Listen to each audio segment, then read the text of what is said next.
Hey, welcome to Arabs in Media. In this podcast, we're going to try to break down overall themes of how Arabs are featured in news, media, entertainment, and in your socials.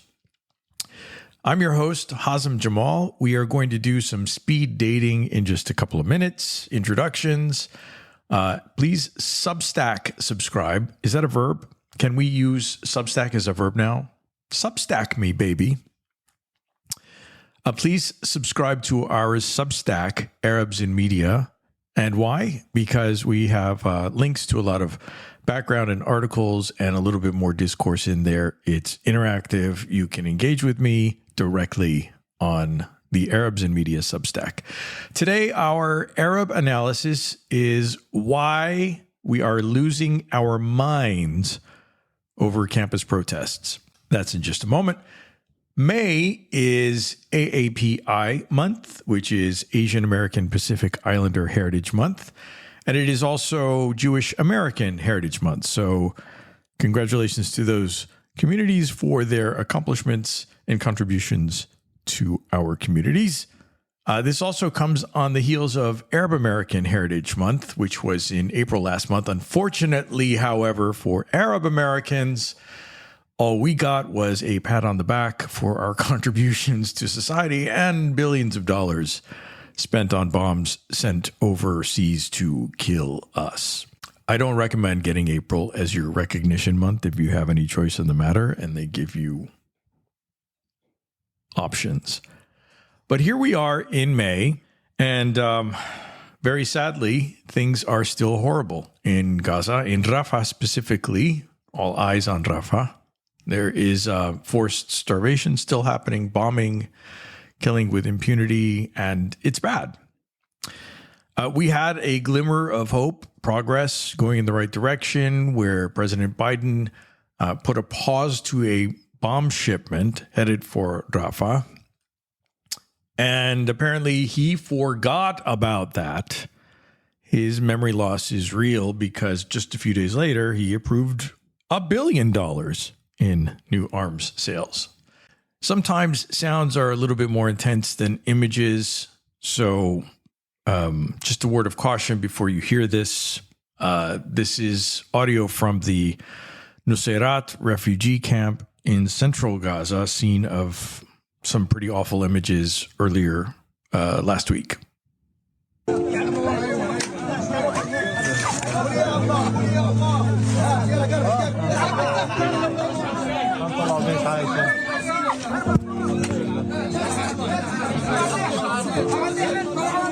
هان طلعوا بنت عايشة وحاليا هان في شهيد. حسبنا الله ونعم الوكيل. الشهيد عبارة عن أشلاء. الشهيد اللي احنا حاليا قاعدين نستخرجه من تحت الأنقاض ونقاوم نحاول نطلع من تحت الأنقاض هو عبارة عن أشلاء.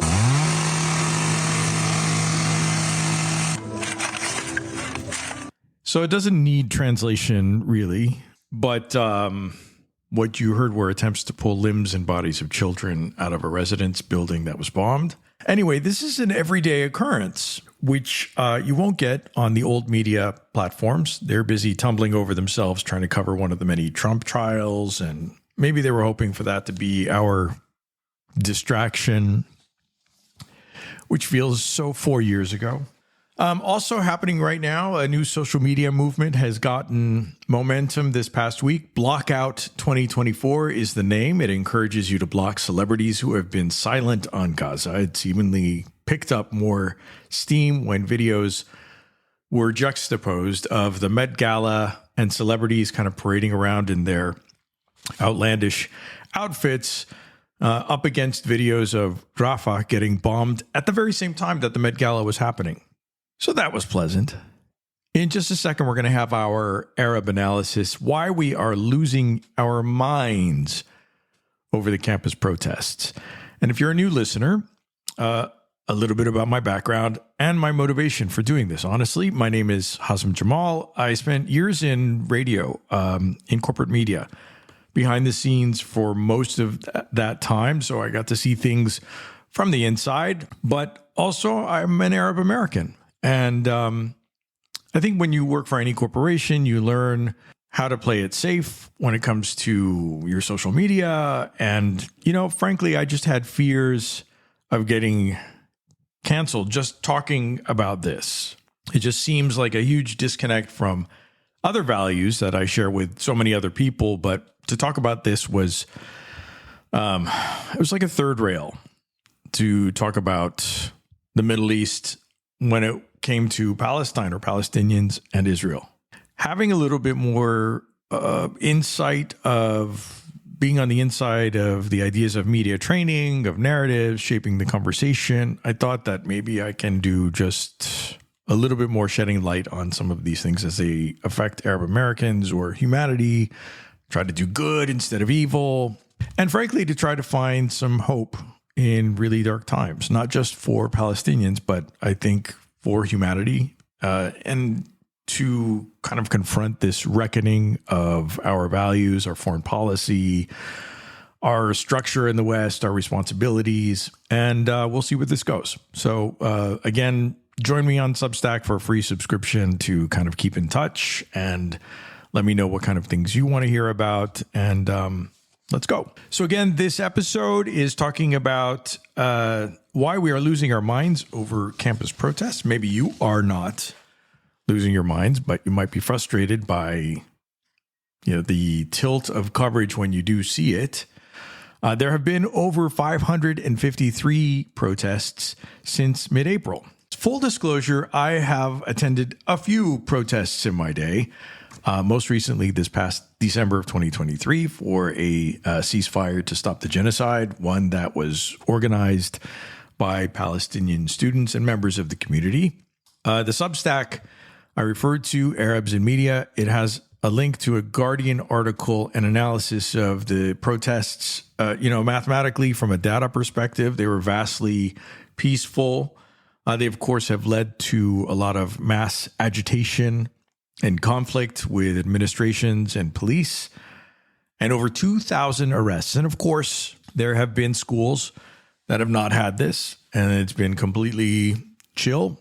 And even Brown and Northwestern have shown a different path to listen to students and come up with solutions. I also started to think about why the coverage I felt I was taking in felt so off the charts. Like, of course, when you see pictures of people getting into a melee from a helicopter, it's leaving you with one impression. Not a clear one of what happened or how it started, but the coverage focuses on the escalation and not really much before that or after that. It just shows destruction and craziness.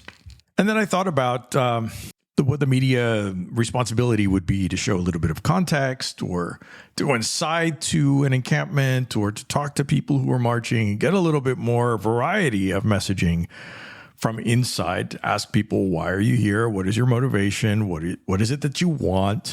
And as somebody who has enjoyed a march or two in my past, one that I did not attend, I can guarantee you, is the march that happened when Trump was president in Charlottesville. I don't know if you remember the little one called Unite the Right. It was bringing white nationalists together in Charlottesville. That was true anti-Semitism. That was scary as shit. And the kind of fringe that I think we could all agree is a danger to our values. But if you are the type of person who maybe has only protested a 30-minute wait at a restaurant when you were told it was 15 minutes and you're hangry, that's fine. I think, mathematically, most of us are probably that person. We've all been there. And when you see marches from a distance in the background, and maybe you're not plugged into feeling that when it's happening, you're going to kind of have this impression that they're violent, they're crazy, they say extreme things. We're going to go back in time again, 2006, downtown LA. There was a march for comprehensive immigration reform. It was a national movement that was happening. It was something we still need solutions on. I was there with hundreds of thousands of people. It was very unifying and it was, peaceful. I think people who organize marches are very conscious and consistent about making sure that things are peaceful. Because at the end of the day, why are they marching? They're marching to get their point of views heard. And violence tends to take away from that, right? So people are motivated when they put this together. And that's one of the media training components that even if they don't have it formally inside an organization that is protesting something, it's part of the DNA of having a rally or a protest. And then jumping ahead a couple more years, in 2008, after Obama was elected in California, Prop 8 was also passed. And Prop 8 stunned people in California who were really hurt that enough of their friends and neighbors voted to put into question the validity of same-sex marriage. And I joined that march. It was really incredible because you're walking down the streets and there's an overwhelming feeling of support and allyship and love and empowerment that you get from being at a protest like this. And there was a moment that I'll never forget. We were going down Vermont. If you know Los Angeles, you just, know the Hollywood district, and there's Vermont coming up to Sunset. And that's right where Children's Hospital is. And the march was going east on Sunset from Vermont. So there was this big kind of like L-shaped turn, and you're looking at, the original building for the Children's Hospital campus.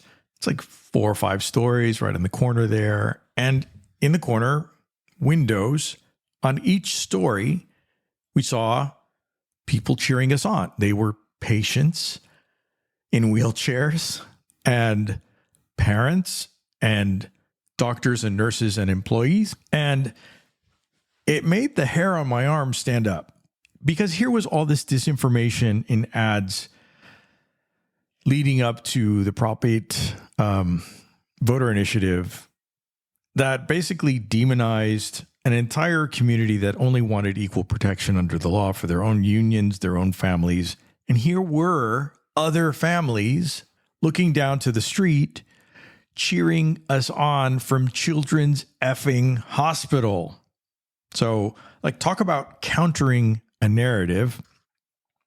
Aside from being a huge rush of emotions to the crowd, everyone on the street looked up and saw it and felt at that moment the rush of that support.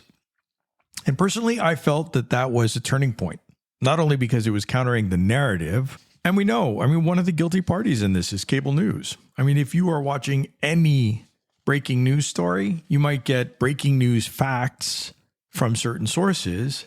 But I knew that people in the community, people on the street, were beginning to rally around this collective understanding. And that's where a lot of the disconnect is between old news and new platforms and new sources. So another point to bring up about Prop 8 was that it created change. Ultimately, the case went to the Supreme Court, and in 2015, the Supreme Court decision that legalized same-sex marriage did it not only for California, but the entire country. And you may argue that we have gone to hell in a handbasket since then, but it's not because of that. We survived same-sex marriage. But as stories develop and these outlets are looking to keep the numbers up, you're going to see some crazy shit. If you're typically older and you watch cable news, you are more likely to think that the encampments at these college protests were leftist trans activists conducting human sacrifice in the name of Iran and Hamas. And that's not just Fox News.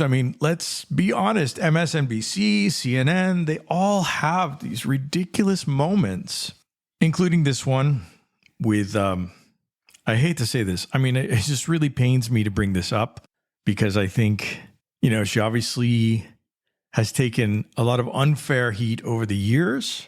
Hillary, and this did not do anybody any favors. I have had many conversations, as you have had, with a lot of young people over the last many months now. I'm just going to stop this right here because it should be like in every media training that when you start talking about young people, you're going to have to refine that message before you go live on TV. All right, let's continue.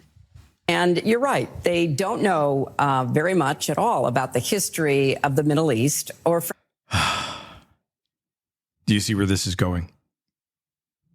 frankly, about history in many areas of the world, including in our own country.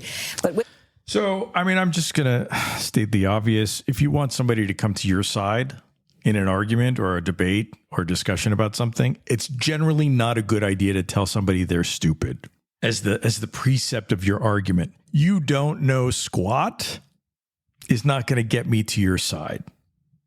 with respect to the Middle East, they don't know that under the bringing together of the Israelis and the Palestinians by my husband, the then Israeli Prime Minister Ehud Barak, the then head of the Palestinian Liberation. I have to stop this again because, look,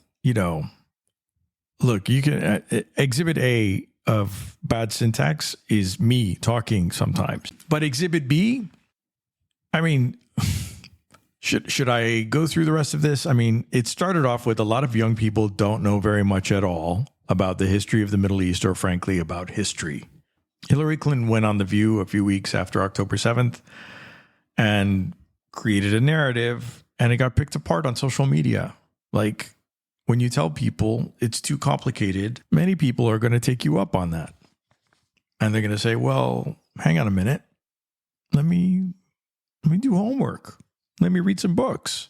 That's what happened. So it's just very unfortunate that somebody, whether you like her or don't like her, has missed the plot. Sounds like she's scrambling on a Zoom interview when a job interviewer asks her where she wants to be in 5 years. I mean, she's kind of all over the place, and this is hard to follow. And it did not change any minds. Organization, then the Palestinian Authority, Yasser Arafat. An offer was made to the Palestinians for a state on 96% of the existing territory occupied by the Palestinians, with 4% of Israel to be given to reach 100% of the amount of territory that was hoped for. And this offer was made, and if Yasser Arafat had accepted it, there would have been a Palestinian state now for about 24 years. Yeah, that's enough of that. I'm sorry. That's just really, it's painful. So, when you tell the youth that they don't know much about anything, and I put the youth in finger quotes, by the way, because I think that is a losing marketing opening phrase, the youth. Like, as soon as you refer to younger generations as the youth or today's youth, you probably in any language have lost them. I think Debbie Gibson in the 80s started this when she had the song Electric Youth. Nobody says that. It's not a thing. But aside from that, I mean, these folks who are on the campuses are Gen Z. They studied this. And if they didn't minor or major in this, they read on it, because this generation was cooking a 7-course meal by the time they were 3. Okay. And when a parent tells them, you don't know anything because I said so, they find the answer. They outwit you. The bottom line is that when somebody tells you this is complicated, you don't know enough, I'm the expert. Before you wade into having an opinion about genocide streaming on your phone, you must have a PhD.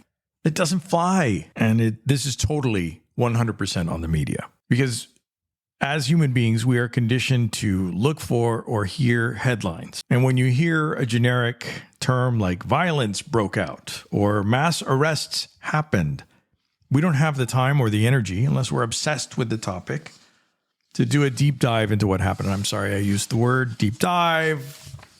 It's my corporate training. I'm trying to get better.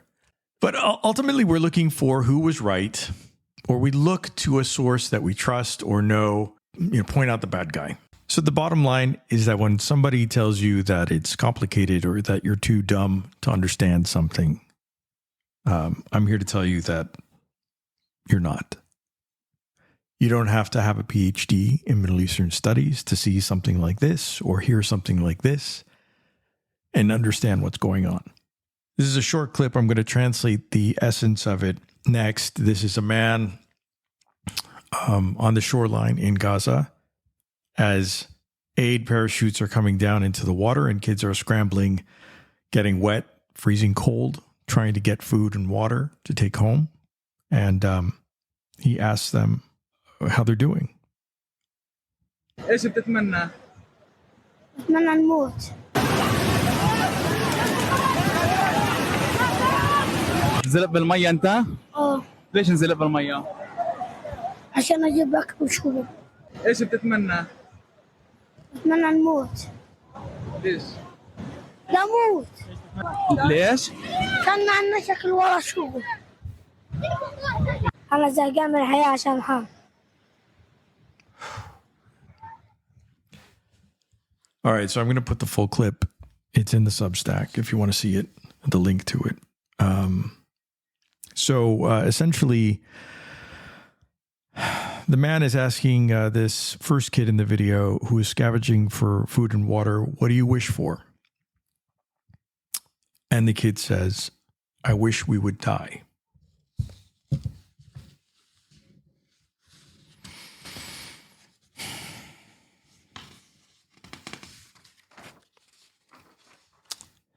And just in case that doesn't sink in for what we're dealing with, just to clarify, another kid that he interviews says, I'm tired of living because of the war.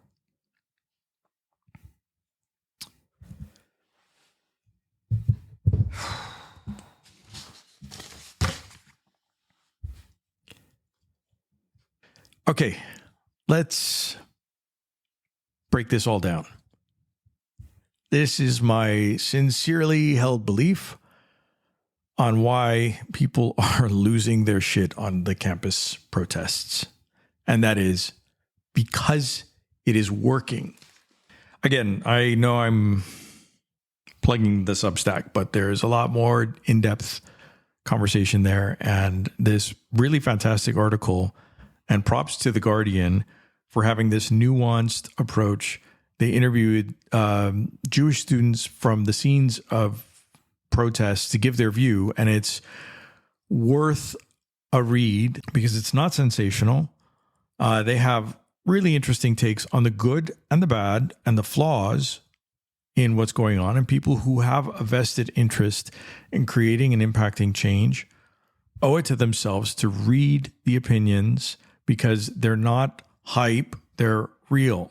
Northwestern and Brown had conversations with the students they're going to divest. But the overwhelming alliance, even among these students, is about the big picture to create a permanent ceasefire and change. So this is why people are freaking out. And of course, this freaking out is because no one expected they would have to pay any attention to Palestinian lives. This was a problem on the world stage that everybody just kind of forgot about or thought would just ultimately go away. The same old thing, status quo, repeat, rinse, recycle. Well, people are freaking out now, saying, well, what are you going to do about this policy or that policy? Or how are you going to acknowledge this or reconcile that? Or things will never change. Well, no, I think they're freaking out because it is changing. And that's cool. We need to freak out. We will get to the place where, first, Palestinians can breathe. Secondly, they need to express their views on what's next for what they want. Not the UK, not the US, not France, not the Saudis. The Palestinians are the ones we need to hear from. Look, the reality is we are in a different era. If Dr. Phil is freaking out and old media is freaking out, something's working. Celebrities are freaking out. Hillary's freaking out. Jimmy Fallon is freaking out. And just as this generation is cracking the code, we need to not crack their skulls and throw them in jail, okay? There is now broad support in the public for a permanent ceasefire. Even more when you combine powerful words like permanent ceasefire and hostage return. Look, this generation is active. They give back to the community. They're voting at higher rates than millennials did at their age. Older generations, the best we could do was senior prank day. That's how active we were. We would grease doorknobs and pull a fire alarm. Either we want the freedom to protest or we don't. Having discomfort or disagreeing doesn't cut it. And look, if you came from a slick marketing background, like some of my background and experience, you might look at some of these crowds as being opportunistic. Of course, there will be in every movement. It is a coalition, including a large presence from Jewish Voices for Peace. It's administrators, professors, people from all walks of life. And for many of them, this was not looked at as an opportunity or even a choice. And with that, I'm going to play this audio from Colette Ghunim. She's a young Palestinian Mexican person with some really wise words for all of us. I was talking with a dear friend today about how what we're doing around Palestine and the work to end the genocide in Gaza is not a choice. And both of us have received comments like, wow, you're really passionate about this topic, or it sounds like you may be becoming a little bit too obsessed about Palestine. It's very hard to explain how this is not a choice, that I think all of us that are working in the organizing or activist space of trying to end injustice can easily say that we don't want to be doing this. And the people in Gaza who are being massacred also do not want to be having to post about their homes being demolished and their children being slaughtered. This is not a choice. There's a word in Arabic, wajib, which means obligation or duty. And this is literally our obligation. While all of us would much rather be enjoying a restful life and a life of ease, it is our obligation, both as a Palestinian, but then also as a human being, to be able to witness and do something about the suffering of another person. The bare minimum we can do is to not stay silent. Again, that's Colette Ghunim, a young Palestinian Mexican, on social media at cocos.sanctuary on Instagram. And if she didn't convince you, maybe our vice president can inspire you, even if she didn't mean this for us. We have to know that sometimes people will open the door for you and leave it open. Sometimes they won't. And then you need to kick that door down. So, that's right. Keep kicking some fucking doors down, all right? And finally, as an Arab American, as a human who never thought I'd see these conversations happening, as uncomfortable as they can be, or same-sex marriage becoming the law of the land, as uncomfortable as that was, that is called change. That's it for Arabs in Media. Check out our Substack, Arabs in Media. Subscribe on your podcast platform of choice. Give us a review on Apple. Keep the community growing and keep the information flowing. Habibi, thanks for listening.